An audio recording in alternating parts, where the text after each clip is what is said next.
Today we're at the Petersburg silo, and this truck behind me and another one just like it is about to be filled to the brim with maize. With me today I have the area manager, Tian Simon, who will tell us more about the project. Tiens, vertel ons hoe die projek ontstaan. Dit is 'n inisiatief deur Senwes. Die milies is hoofsaaklik bestem vir die droogte hulp vir die Wes-Kaap. En dit is dan die 2 vragmotors wat na die Wes-Kaap gaan vertrek vir die landbougemeenskap daar. En sê vir my 2 sulke groot vragmotors volgelaai. Hoe lank neem dit om daar by die Kaap uit te kom? Vanuit hulle vertrektyd gaan dit so plus minus 12 ure neem om tot daar te kom. Let's go along for the ride.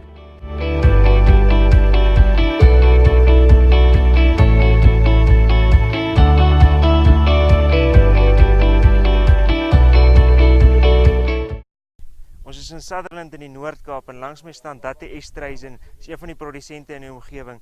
Datte, sê vir my, wat beteken hierdie skenking van Senwes vir die omgewing van Sutherland? Weet jy, ongelooflik baie, as 'n ou so na die milies kykie terug, dan raak jy emosioneel en jy's bly vir die mense wat jou nie eers ken nie, wat se harte en hande oopgaan. En as jy so na die veld kyk, weet jy, dis pikswart die bosse. Ons het verlede week so 'n bietjie reën en 14 dae terug so 'n bietjie reën gehad.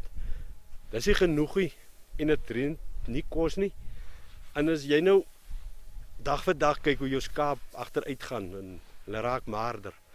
Dit vat maar 'n ou se hart en dan kom die milies aan en dan vat 'n mens weer moed, want 'n boer is 'n man van moed. En dan gaan ons weer vorentoe en ons kan net sê baie dankie. Ons staan letterlik hier in die milies en langs my is Hester Obermeyer. Hester is die skakelbeampte van die Sutherland Droogtefonds. Hester, sê vir my, hoeveel boere, hoeveel produsente gaan baat by hierdie skenking van Senwes? Weet jy Johan, ons is 150 boere in die distrik en hier gaan 70 boere wat ongeveer die helfte van die getal is, gaan elkeen so 20 sakke mielies kry uit hierdie skenking uit. So ons is baie dankbaar.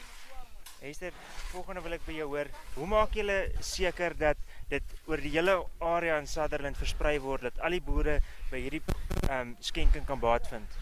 Weet jy, ons het die distrik in 5 groepe verdeel en dit werk die hele tyd op 'n rotasiebasis. So hierdie môre kry groep 1 en groep 5 mielies, die volgende vrag wat kom kry groep 2 en groep 3 miskien, so dit roteer die hele tyd.